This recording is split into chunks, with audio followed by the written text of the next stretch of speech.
మనశంకర వరప్రసాద్ గారు సంక్రాంతికి వస్తున్నారు. ఈ సినిమా సెన్సార్ రివ్యూ అయితే వచ్చిందనమాట.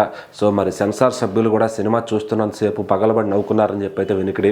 సో వాళ్ళు కూడా చాలా పాజిటివ్ వామ్తో బయటకు తీసుకొచ్చారు. అలాగే వెంకటేష్ గారి సన్నివేశాలు కూడా ఈ సినిమాకి ప్రత్యేక ఆకర్షణగా నిలుస్తాయని చెప్తున్నారు. ఇంకా వాళ్ళిద్దరు సాంగ్ అయితే జనాలు సీట్లో కూర్చోరని కూడా చెప్తున్నారు.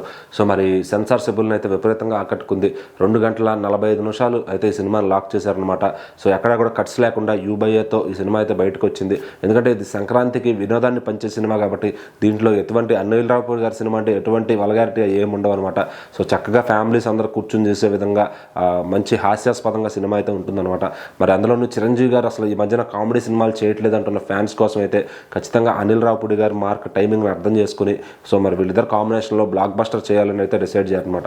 సో మరి ఈ సినిమా మొత్తం చూసుకుంటే కనుక అప్పట్లో మనం చూసిన శంకర్ దాదా, చిరంజీవి గారు అన్నయ్య, అలాగే రౌడీ అల్లుడు ఆ తరహా ఎంటర్టైన్మెంట్ అయితే ఉండబోతుందని అర్థమవుతుంది. సో మరి ఈ సినిమాకి మొత్తం భీమ్ సిసిరిలో గారు చాలా అద్భుతమైన మ్యూజిక్ అందించారు. పాటలు ఇప్పటికే హండ్రెడ్స్ ఆఫ్ మిలియన్స్తో దూసుకుపోతుంది. మరి సెన్సార్ దగ్గర వచ్చిన పాజిటివ్ రివ్యూ, అలాగే ట్రైలర్కి ఆడియన్స్ నుంచి వచ్చిన పాజిటివ్ రివ్యూ కానీ సో మొత్తంగా ఇది మేము చిరంజీవి గారిని ఇలా చూడాలనుకుంటున్నాం అని చెప్పి స్పందన అయితే వస్తుందన్నమాట. సో మరి సినిమాకైతే గ్రౌండ్ మంచిగా ఓపెన్ అవుతుంది. ఓవర్సీస్లో కూడా చాలా మంచిగా ప్రీమియర్ కలెక్షన్స్ అయితే బుకింగ్స్ అవుతున్నాయి. సో మరి రిలీజ్ టైంకి ఒక మంచి నెంబర్ అయితే వస్తుందని చెప్తున్నారు. మరి ఇంకా తెలుగు స్టేట్లో కూడా బాక్స్ ఆఫీస్ దద్దరిల్లిపోబోతుంది. ఇది బాస్ సినిమా అంటే అనేలా ఉండబోతున్నారు అయితే ఛాయలు కనిపిస్తున్నాయి అనమాట. మరి సంక్రాంతి పండుగ, అందులోనూ చిరంజీవి గారి సినిమా అంటే ఫ్యామిలీస్ అందరూ ముందు ప్రయారిటీ దాన్ని తీసుకుంటారనమాట.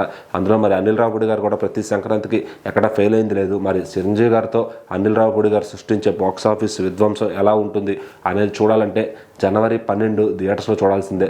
మరి ఈ సినిమాకి సెన్సార్ వాళ్ళైతే చాలా ఎంజాయ్మెంట్ పాజిటివ్ రివ్యూ ఇచ్చారు.